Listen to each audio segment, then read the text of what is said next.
Welcome, everyone, to another Beyond Bitcoin Hangout. Today is Friday, April 15th, 2016.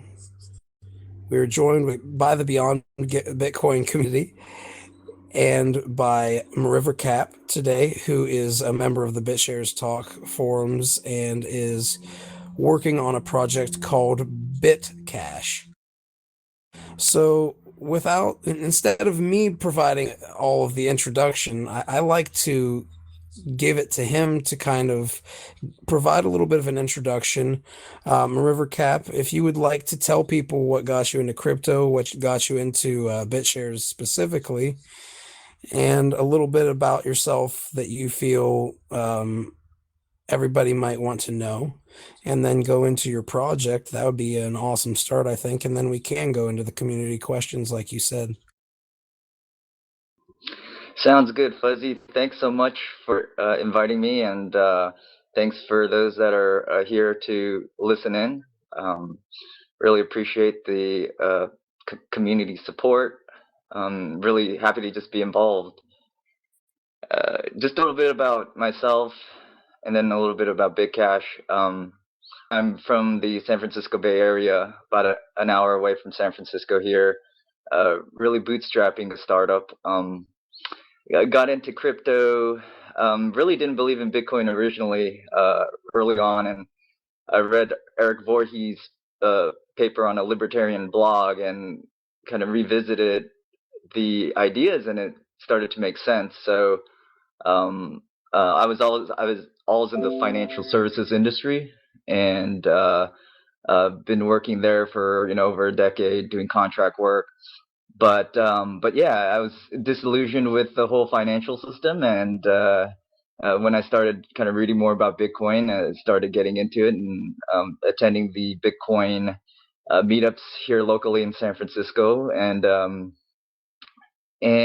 yeah, I was just really I believed in the future. I felt like this could be the future, at least Bitcoin and related uh, currencies that could really disrupt traditional banking and finance. So, anyway, so that's what got me started.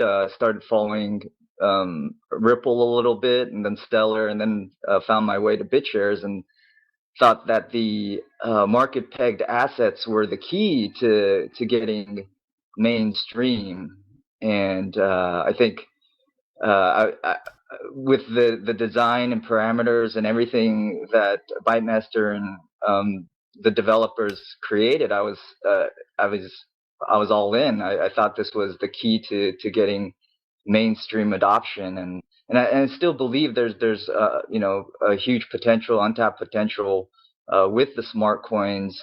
But things are always changing, always in flux, and so this is experimental in some ways. So I think it's great to be able to just see if it works, see if we gain adoption. So, but yeah, did a startup starting probably early 2014, and raised friends and family around to kind of keep it going, and we kind of built out a very simple wallet,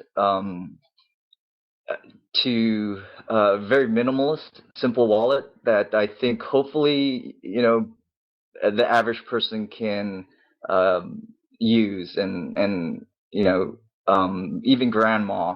So that's kind of the whole goal, and our idea was just to get this whole cryptocurrency, Bitcoin, BitShares, and bitcash mainstream. So that was the whole idea, and I think that I'm very optimistic about that happening. I think it's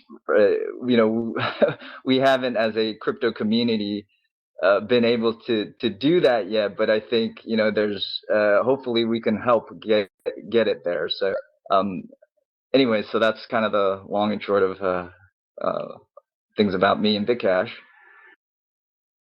So Bitcash is essentially focusing on being a very user-friendly, simple, one-step kind of use case for where you pass it back and forth to those who have a bitcash wallet essentially, right?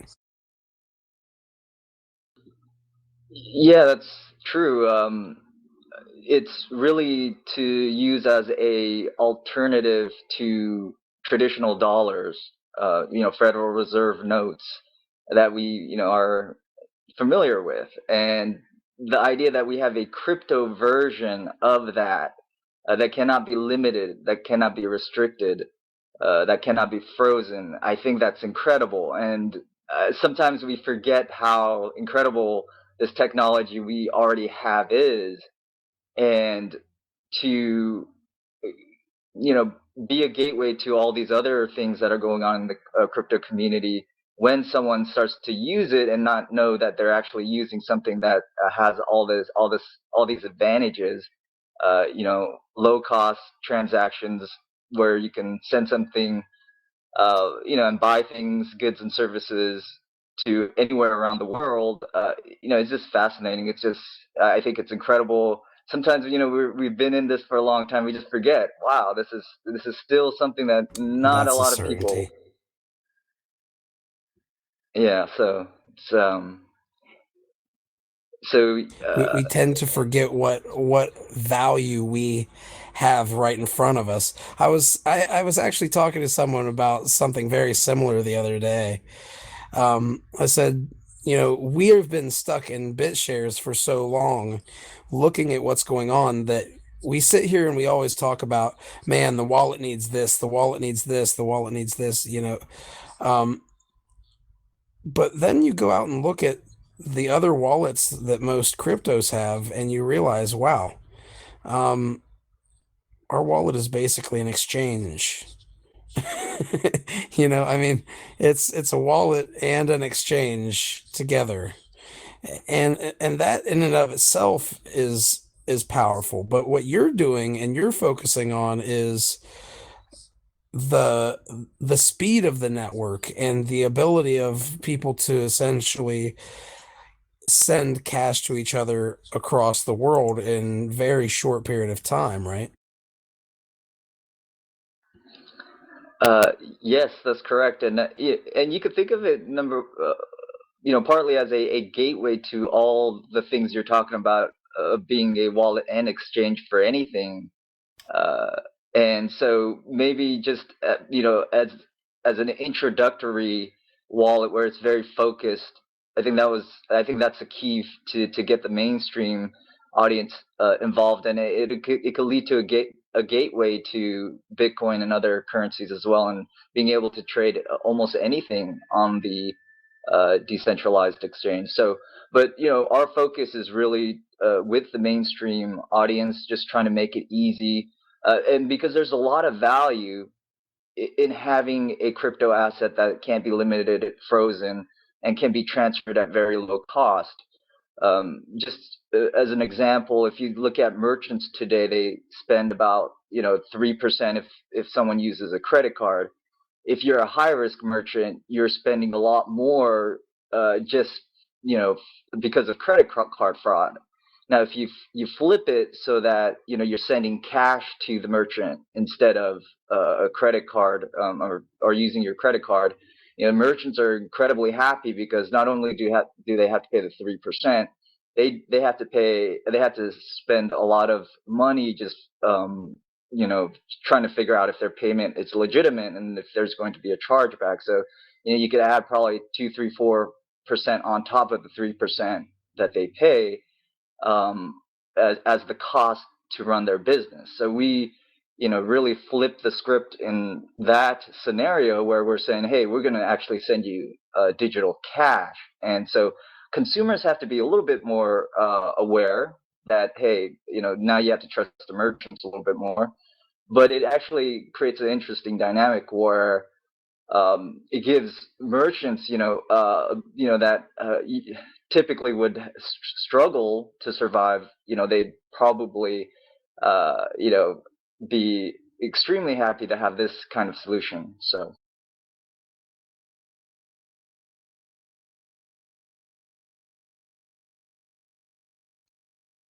So are you after the more high risk merchants then in the class of I think there's a list of them out there you can look at, right? It's like online, a lot of online merchants, a lot of different categories. Is that kind of your game plan to try to hit up the people that are most susceptible to these chargebacks? That's one demographic we're going after on the online side. But yes, in general, probably higher risk. You can say gray area markets, cannabis industry, um, just things of that nature where there is more of a need. We don't want to get into the black markets, but it's just those that are struggling um, with just traditional payment systems are starved.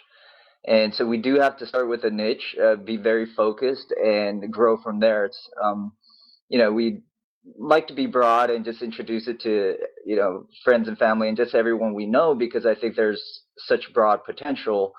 But as a business, I mean, being focused on a particular niche is important. So we're identifying areas that we can really provide value. Where people have pain points. In the cannabis industry, people use cash, and they there's a lot of cost to that. They have security, and banks won't give them accounts. So that's just one category. Millennials is another one. They just don't want to use banking in general. They want to use their mostly technologically savvy. So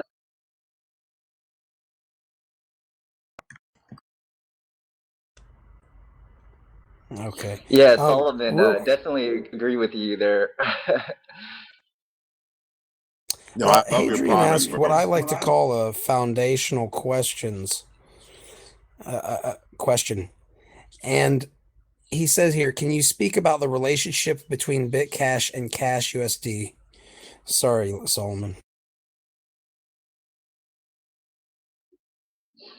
Sure. Cash USD is a smart coin that bitcash will use. It's very similar to BitUSD, but we tweaked some of the parameters just to make it such that most people will think of one cash USD as equivalent to $1.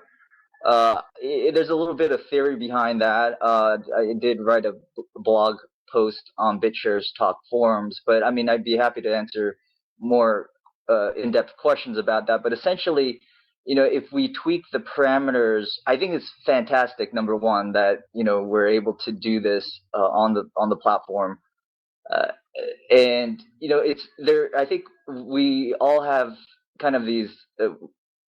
This is kind of experimental, the BitUSD and just everything about it, and so I felt, hey, it'd be nice to have another experimental asset called Cash USD that tweaks the parameters and tries to get the social consensus to accept a Cash USD one for one with the dollar, and I think that is possible with the current system and the design that we actually tweaked. So that's kind of the idea behind it, and that's what bitcash will use. It will use cash USD.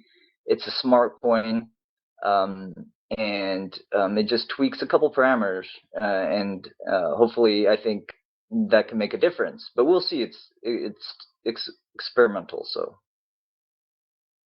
Well, the great thing about the experiment is that you can keep tweaking it until you find what works. And maybe you can capture some data so the committee knows, uh, has a basis for some of the decisions they make in the future. All of these experiments are hopefully gathering data.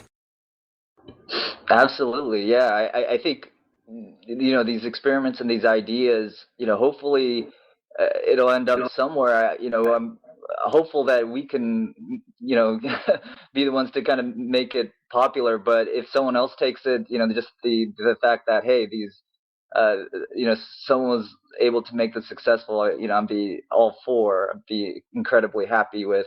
But one thing I did want to mention about Cash USD and just the concept is, I really behind smart coins and BitUSD and Cash USD the one thing I wanted to kind of just promote the idea of is that we're essentially able to create our own monetary assets uh, and dollars from the collateral that we have. I think this is an incredibly important idea that I wish would just spread around in the whole crypto world. uh, if we have, let's say, $10,000 worth of BTS. I mean, the way the design works is that you can create a certain amount of dollar assets that are backed by the collateral. So let's say $5,000, and just doing that with any type of asset you can think of, whether it's a real home or Bitcoin. I think it's incredibly powerful because this ability to do this is now restricted and reserved for the banking industry. But now we all have the power to create our own monetary assets. And just think, it's the same It's the thing as same thing as if you get a HELOC on your home. You're actually creating money.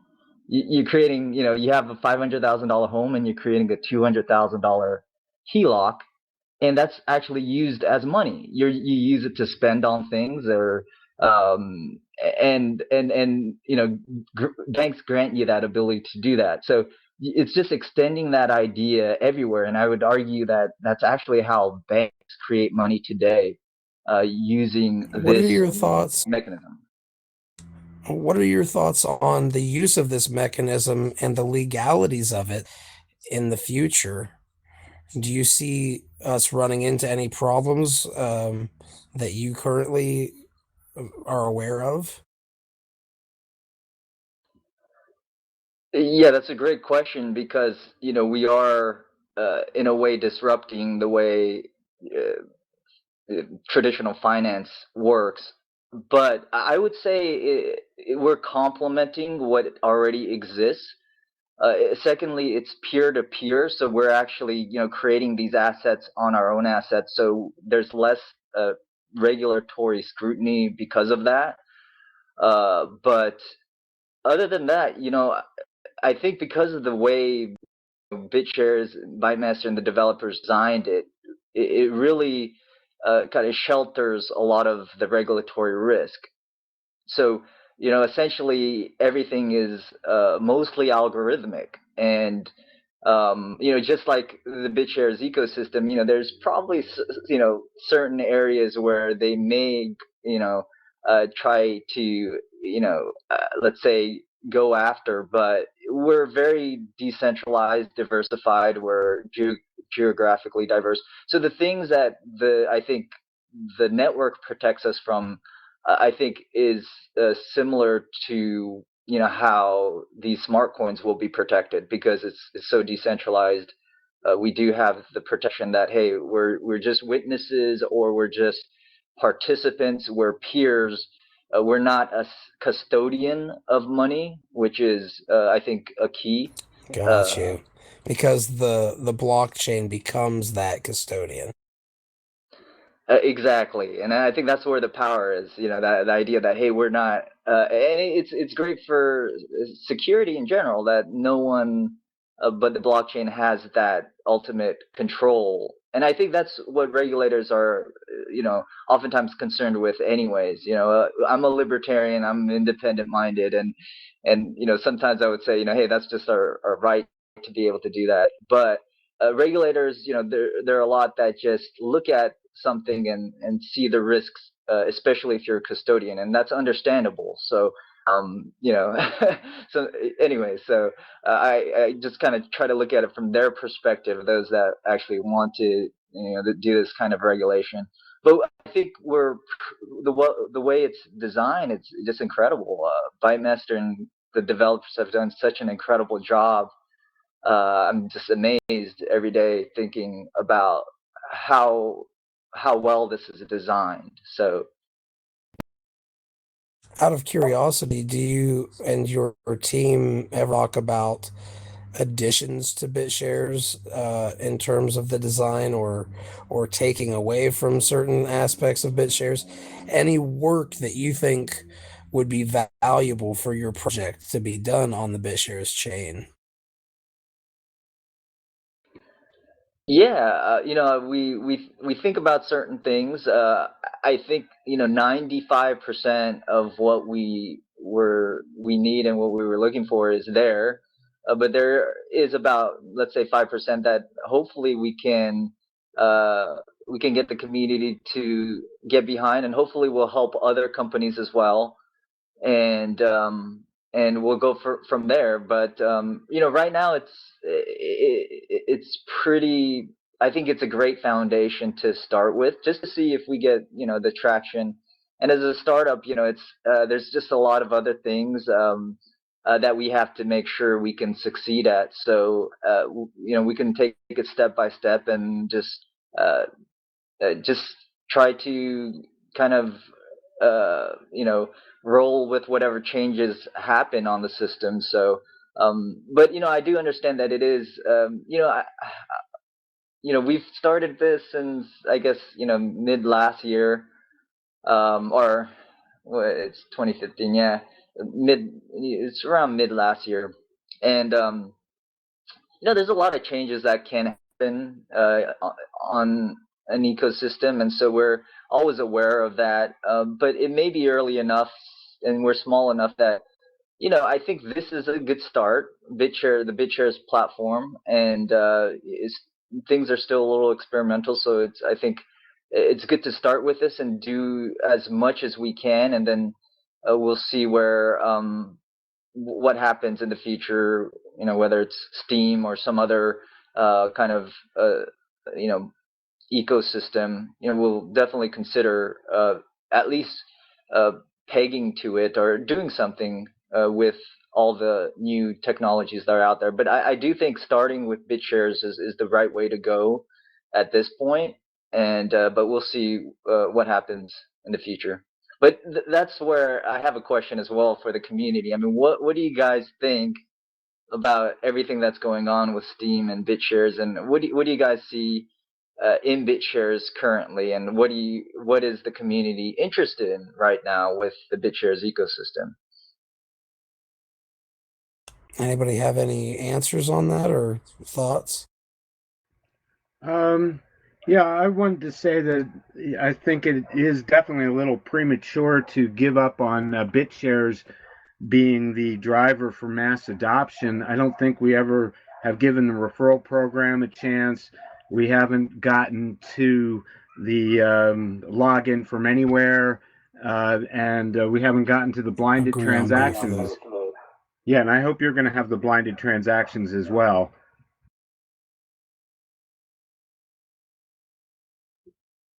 Thanks for that, Brindle Swan. Great to hear. Well, you know how I feel. I've been pretty straightforward. And, Brindle Swan, I agree. People shouldn't give up on those features. The question is always, you know, who is who are we marketing a feature to, and what's the gain? Obviously, a larger market cap, but the main question is who is the feature supposed to be geared to use now, and how does that feature solve a pain point now? And if it does solve a pain point, well, then who are your competitors in the market? Because you always got to look out for them too. And a lot of the features that BitShares has, just as technology, unfortunately, there's so many competitors. The market is just saturated with competitors that don't even have as good functions Of or tech. functionality. Yeah, it doesn't even have as good tech. But there's so many other reasons why a consumer or people in the market will use the technology that doesn't even have to do with the actual technology itself. So I side on well, I don't know if it's a side, but I'm more in with Rivercap in terms of approaching the market and the demographics I'm trying to or we're trying to appeal to. So when it comes to BitShares, back then and still today, I see BitShares as the Linux of finance. To me, that is a simple statement that encompasses all of That's a the beautiful statement. BitShare. Yeah, it's very simple. It's very straightforward, and it encompasses all of our visions of what BitShare should be in one statement. Me and River see potential in building platforms that mimic the U.S. dollar while allowing freedom in a new way. Whereas maybe people like you and others see BitShares as the exchange that can take everything over, that has all these financial assets and allows traders to do this, do that, and that's beautiful and that's totally fine. But um, uh, you know, that's the world we live in, where everybody has competing visions of what this technology should do. So I say let the free market choose, and people like me and River are gonna do our thing, and people like you and others are gonna do your thing. And at the end of the day, we're all trying to get this larger market cap, and we'll have to be patient and see what happens. Sounds great. I wanted to Solomon. ask a technical question. I'm a little confused about the difference between smart coins and user issued assets. So I get that smart coins have collateral. Can smart coins be revoked like user issued assets? Is that a setting? I do not believe so. Merivercap. Yeah, so technically, I think the settings allow that, but that's not. I think that's for other use cases, so that's never the intent. I think even the committee can do that with BitUSD if they show so like if they decided to, but so the idea with the Cash USD is eventually to gift that to the community because there's a couple of reasons for that. I mean, I think the intent was to have these privatized smart coins to, to be able to charge a little fee and incentivize people to design the right smart coin. But we're not. We rather have this with the community. So eventually, I hope 6 to 9 months down the road, if we do get traction, we don't want to kind of keep it there's a couple versions. There's the public smart coin. Ours starts out a privatized version, but we do want to eventually just hopefully hand that over to the committee if they decide to accept it, so that we don't. It helps also with any additional potential regulatory risk as well for us. So we don't want to even have that perceived regulatory scrutiny. So anyway, does that answer your question? I get that there's a path from starting out as a privatized smart coin and that you reduce your regulatory issues by eventually getting it to be absorbed into BitShares. So thank you for that. Okay, great. Anybody else have any input that they'd like to provide, Merivercap? Yeah, I would like to say to Solomon that I don't know of competitors yet to either referral income that BitShares has or the user issued assets. So, I'm big also on the dollar pegged assets. And I'm big on the point of sale system. So I see point of sale systems where we say we accept Bitcoin, check, but Schmidt coin exclamation point or Schmallers or whatever, Cash USD, and where people are incentivized by perhaps winning jackpots of user issued assets if they sign up, and the merchants are incentivized right from the get go. But users can be incentivized also by jackpots and potential referral income.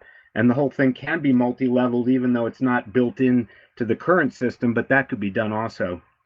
Yeah, by No, using some of the referral income to build extra tiers. yeah, for sure. I think you're right, Brindle Swan. I think the statements you just made are, yeah, absolutely correct.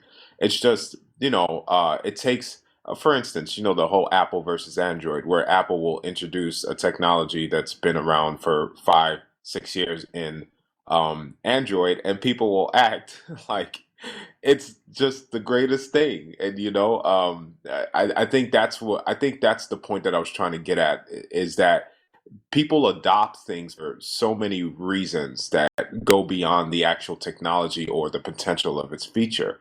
There's a reason why Facebook won and Friendster didn't. There's a reason why Amazon won and Barnes and Nobles didn't. It's all about execution, and execution takes so much more than um, having the greatest technology in the world. Does that kind of make sense?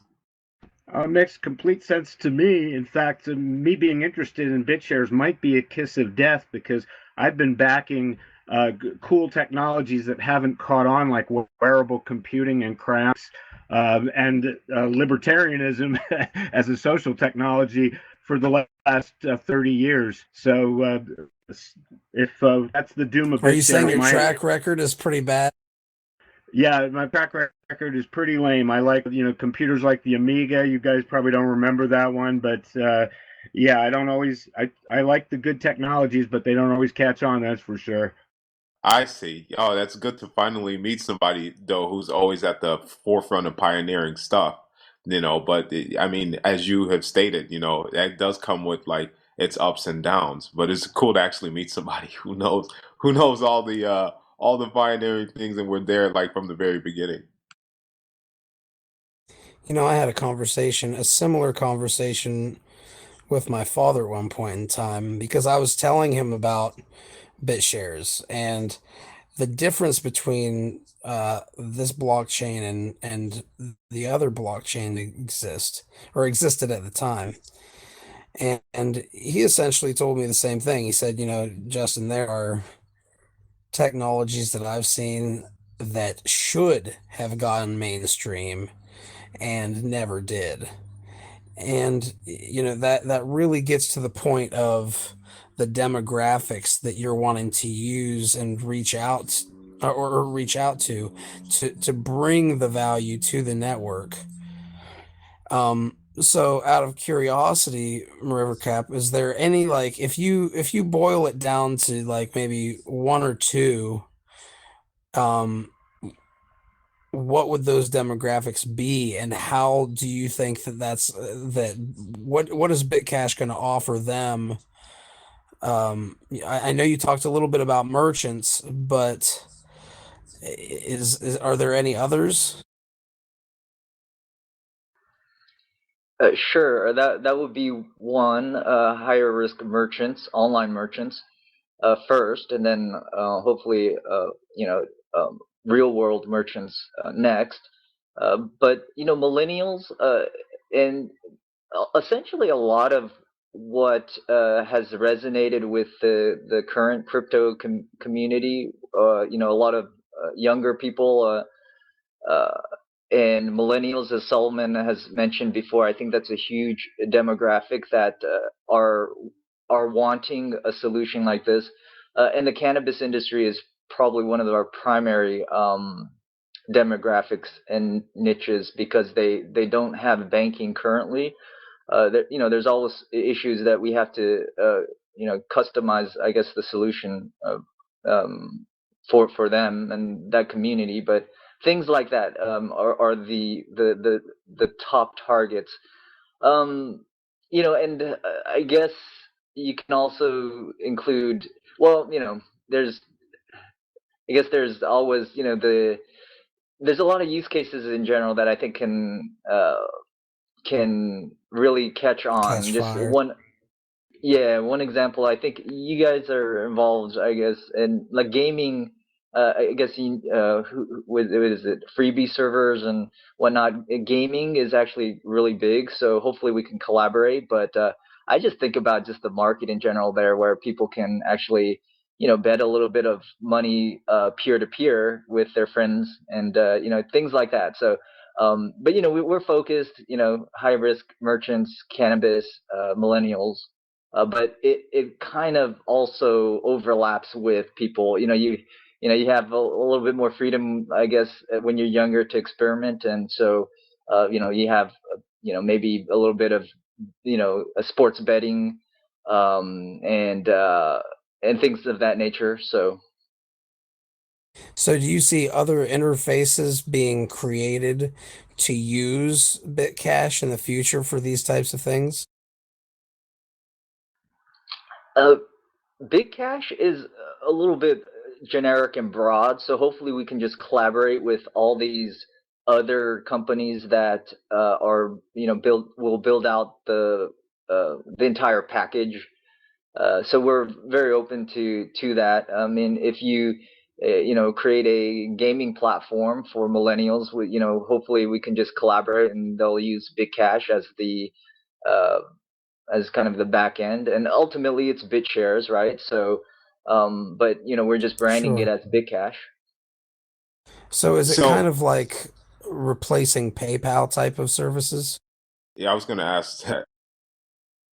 Like, is it a Venmo? Because it sounds very similar to maybe a Venmo or like a. Does that make sense, River? Yeah, absolutely. It's that's if we get big enough and broad enough, we can probably. I mean, that's our goal to be used as another PayPal, Venmo, Square Cash are the popular, I guess, recent digital dollars.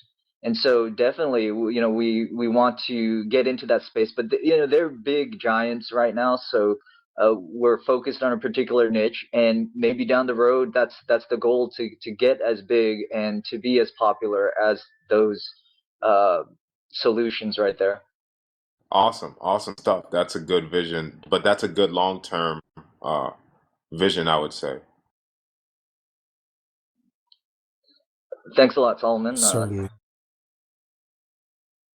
I would definitely say that it seems like a longer term vision. And I asked because you talked to it a little bit, but I'm trying to think of the use cases that you know that these demographics will be reached out to via these use cases, essentially, right? And you've given a couple of them, and I guess my next question then would be kind of meta, and please, of course, if you guys have questions, feel free to spin yours in there too.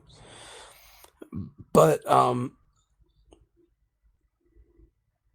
what do you think in terms of like open POS services where they are integrating with what's it called?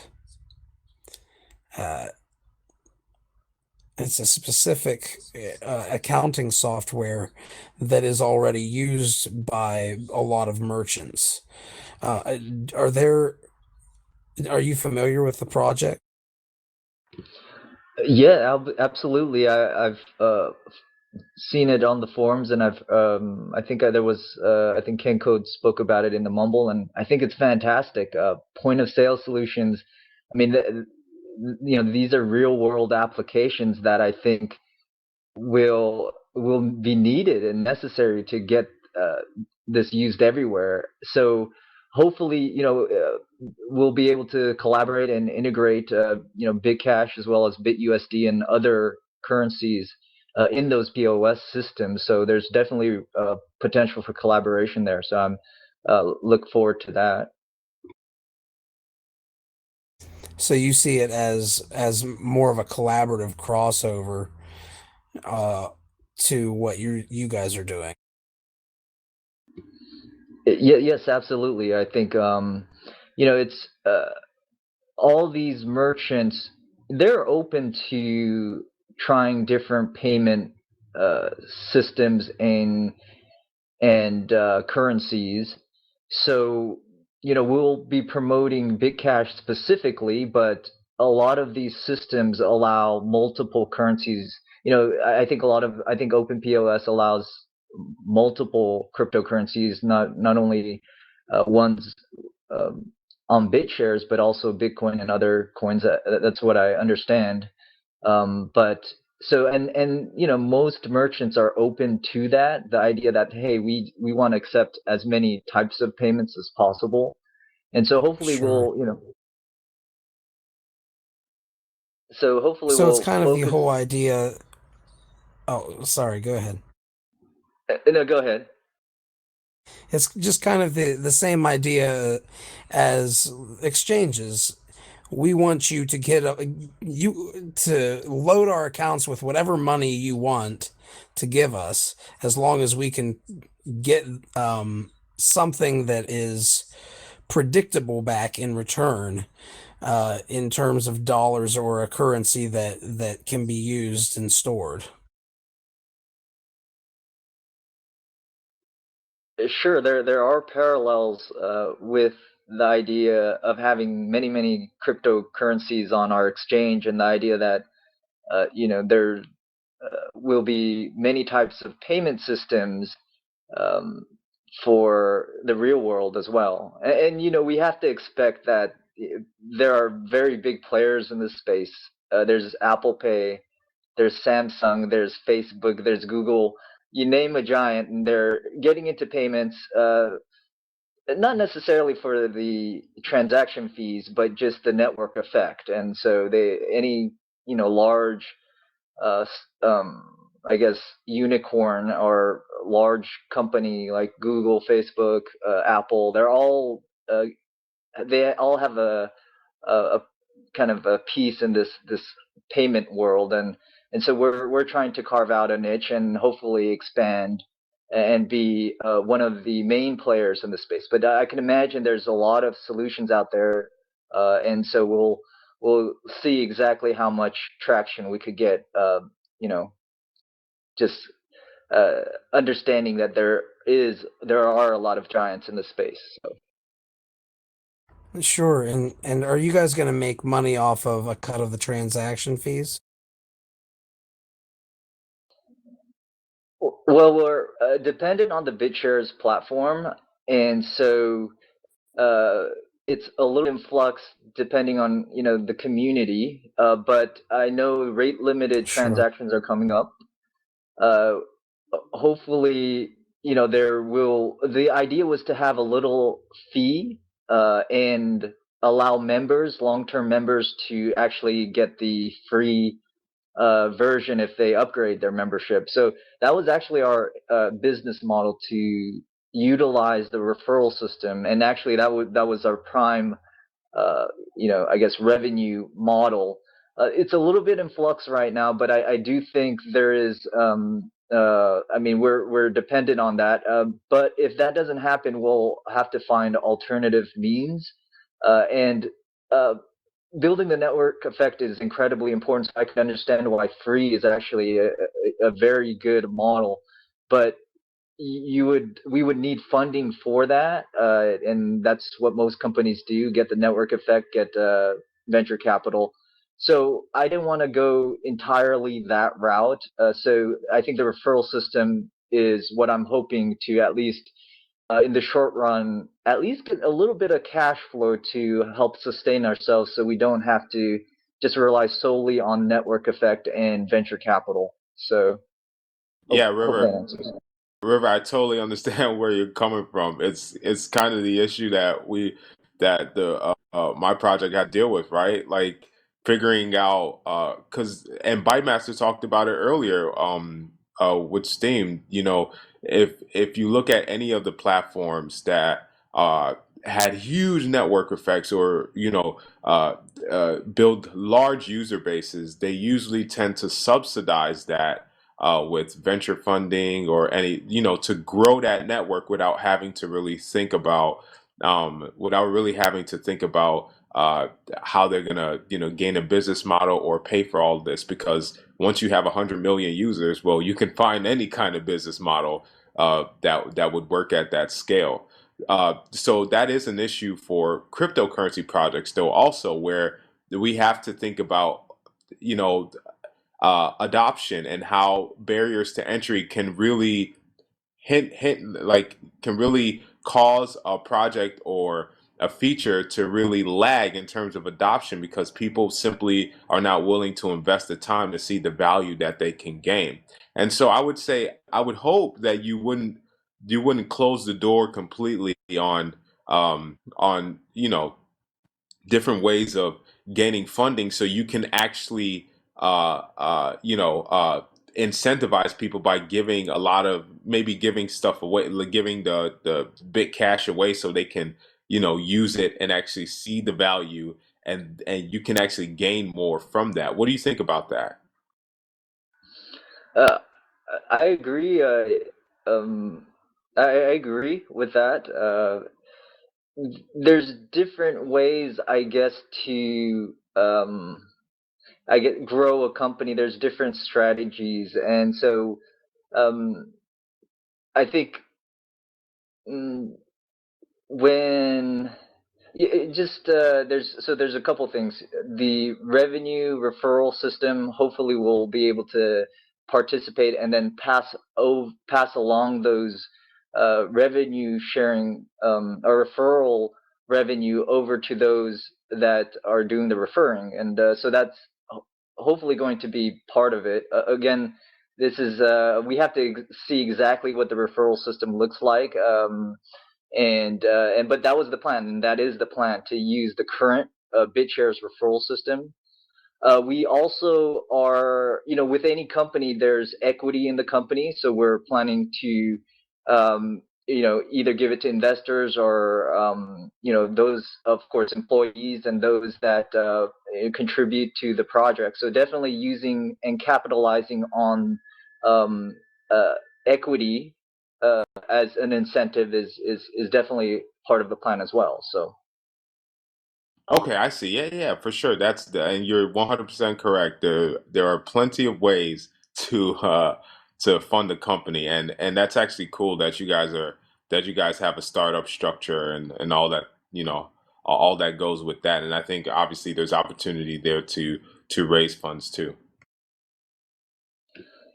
And I think, I wanted to also mention I mean, I think your ICO and using that model is fantastic. And I think BitShares actually allows a business to be created to do that on the BitShares platform, which I hope someone actually it's on as a Agreed. project. Yeah, I mean, how many times do we have to say, like, we've got everything you need? Like, we got everything you need to do things now, So it's just simply taking advantage of those things. And, for our project, I did want to approach it from a point where we can, because you notice we did the pre-sale, the ICO, and then we're doing a Kickstarter. All those are essentially different rounds of funding. That's all that is. Then the reason why we're doing it like that is so we can subsidize as much as possible the currency dollars and cents in order to get more adoption very quickly. And we're actually going to be doing your model also, where we'll have a startup structure for Sollywood TV, and we'll be able to raise traditional funding through that. So all of that cash is the same thing Facebook and all those other platforms did to grow their user base. We're simply going that route in terms of trying to gain a user base as quickly as possible. That sounds great, Solomon. By the way, your video is fantastic. I mean, the level of detail of your video is truly amazing. So I think you're extremely talented, and so I wish you kind of all the success. It's just amazing. Uh, a note about the crowdfunding as well. There's a lot of changes in regulation. I think probably I think starting this summer there is a crowdfunding where it's you can use the Kickstarter structure and go to the public and raise up to, I think, $1 million is the one of the regulatory. There's a statute. I forget exactly which one it is, but you can raise just like Kickstarter up to $1 million, and to anybody, and it used to be reserved just for accredited investors. And then beyond that, there's another statute that allows you to raise well beyond that. There's Regulation A plus and Regulation A. Just you should look into that as well, because that could be the next step. After, if you need more than $1 million, then you would go after that other kind of fundraising to the public. And this is all new, because before you used to have to be accredited to invest. But now, and then this is why I say BitShares, if someone wants to kind of help develop this, you can essentially... They're super wealthy. Yes, and you can create a crowdfunding platform that can help companies like ours and Solom's, and also take advantage of what's going on, and just imagine an IPO on the BitShares platform. And these are all mini IPOs. When we were talking about Kickstarter, and we were talking about this new this new regulation, being able to reach out to the public and non-accredited investors, that's huge. And you can imagine now we have the steps for that, let's say up to $1 million in crowdfunding, and then beyond that up to 50 million straight to the public, and which I call a mini IPO. So to me, it's set up so that you could go from one to the other, all the way to an official IPO if you wanted. So Yeah, absolutely. And thank you, River, man. I appreciate that. I appreciate the compliment. People don't know that artists, appreciate, the work that because those things take a lot of time, and it's a lot of effort. And I appreciate you, giving me that compliment, and everything that you're speaking on. Obviously, we're looking at it, and it's good to see others. It's great to see others in this community looking at these opportunities and like actually understanding them, and then being able to help out others like me. Because what if I didn't know that? Now I do. Now that is another thing that I can use to help my project move forward, and that you can use to help your project move forward. So I think these productive dialogues is something that the community really needs to, put to the forefront. And I support your project 100%, because it validates mine. It validates that the market is looking for these types of things, and it's coming from the right demographic, which I assume that you're a millennial like I am. Is that correct? I probably sound younger than I, but I'm not a millennial. I'm kind of an older, but maybe I'm young at heart, I guess. So I do sound like a kid. So I get that. I'm older all the time, so it's totally fine. yeah. So but yeah, I'm not a millennial, but that is our demographic. So hopefully we'll find people that can reach out to those to that group. And so, but I mean, hopefully this whole cryptocurrency world is making us feel young, and makes For sure.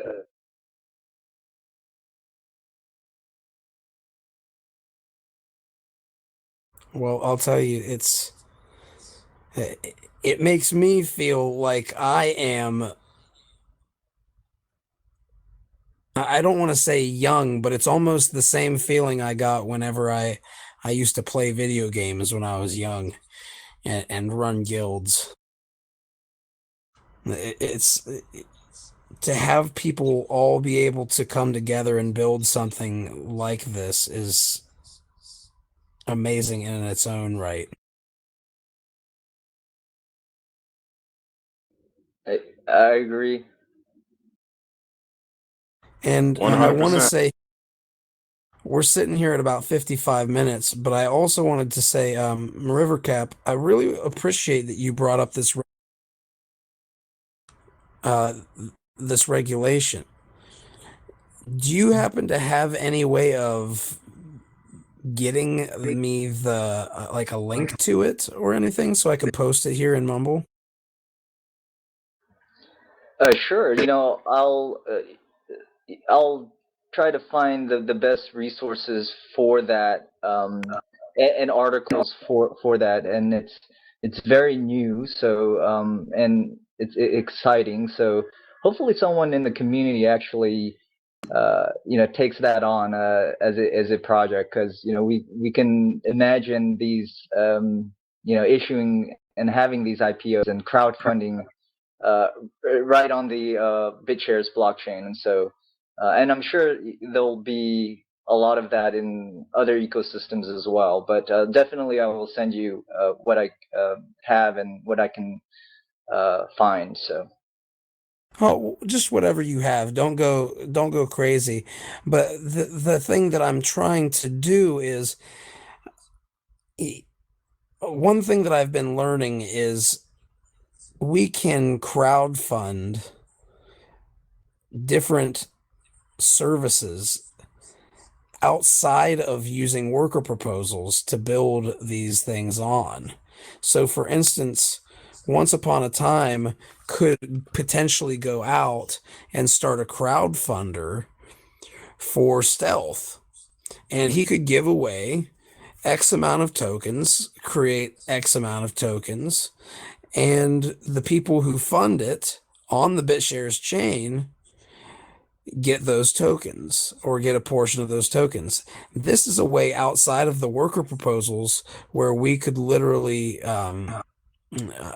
pay for these extra features that are considered not core features, right? And from my understanding, I think that's the way the stealth was structured in the FBA, or the fee-backed asset. So I think it was a another way to um, kind of, I guess, not have that regulatory scrutiny. I think the way it was structured allowed that. So that is another alternative uh, that we can consider. So there are traditional ways, and I think this was a very unique and useful alternative to that as well. Well, it's a brilliant idea. I know that against this problem, we have banged our head against this problem for probably 5 to 10 mumbles in a row. I mean, we've mentioned it in some way, shape, or form, probably in every mumble for the past 10 mumbles. Um, because the worker proposal issue is divisive, I guess might be a word. It's definitely causing a lot of um, interest in alternatives within our community. And whenever you told me not too long ago, maybe what, 3 or 4 days ago, that this is something that you have a lot of experience in the business sector and building businesses. And this kind of experience and what you're bringing to our community about this is, like Solomon said, if he wouldn't have known this already, this is extremely valuable information. And these are tools for our toolbox that we can pull out whenever we need to, whenever the other tool's not working or we lost it. Exactly. Yeah, thanks for that, and I'd be happy to share. Anything dealing with business and finance. That's kind of where my wheelhouse is in business and finance, and uh, uh, in investments as well. So I'm hoping to help out and share what I know and learn as well. But that's one area. I think, if there's one area, I think that's something I can hopefully share and contribute in. So Well, we're looking for community leaders, and those are the types of qualities that I think centralized communities need the most, is people who are willing to not only occasionally step up and do things, but also to use the experiences that they have and teach others what they do know. So I appreciate you stepping up and being here for this hangout and being so transparent and inviting this participation and this learning experience for all of us. And I appreciate all of you for showing up. Does anybody have any final points or questions. Maybe if we put 5 minutes on here. Yeah. Yeah, Fuzzy. I didn't want to interrupt, but Fuzzy, thanks so much for allowing me to speak today, and thanks everybody who's listened in. I really appreciate this platform that Fuzzy you've done such a great job of. I mean, I listened to the Mumble sessions from years back uh, just to see what went on, and having that context, that history, History. that transparency is incredible. And I think this is just being part of it. I'm so glad to be part of this community, and I think thank you so much, Fuzzy, for setting this up and just keeping it strong and kind of allowing everybody to contribute as they do every week. So Well, Yeah, thanks, Fuzzy. a lot of value. We all are extremely valuable when we choose to be. I hate to take all the credit because the cool thing about this is whenever I try to get people together, the magic kind of happens without me, even if I don't say anything. But I do appreciate you guys appreciating the opportunities that come from here. Oh, real quick, T-Bone has a question that I missed at Merivercap. I'm a fan of what you're trying to do in general, and I appreciate the minimalist mindset you have with the UI. But too minimalist actually becomes confusing. Will you be doing more work on the UI to make it simple to use? that's a great question. So we're always trying to improve the product every day, every week, and that's the key. And I could understand that. It's interesting with the minimalism. That's the kind of the brand and one of the core values of our company, to be minimalist and to be simple. But sometimes I do agree. I mean, there may need some instructions, especially early on how to use it, but maybe we're just not doing the best job in designing it to be intuitive, which we do want. So definitely, we'll be working as hard as possible. Feedback is definitely appreciated. Feedback on the forum for our wallet is greatly appreciated. I forgot to plug the our wallet. It's wallet.bitcash.org. We're in the alpha phase, and feel free for everyone to just test out. And we're just really looking for feedback. I mean, it'll be hundreds and thousands before we kind of get into even the beta phase. So we want to just kind of take it step by step. And so T-Bone, yeah, definitely. If you have any feedback on what will make it better or easier, without being too minimalist, definitely just a post on the forum, and I really appreciate all the feedback that you guys have.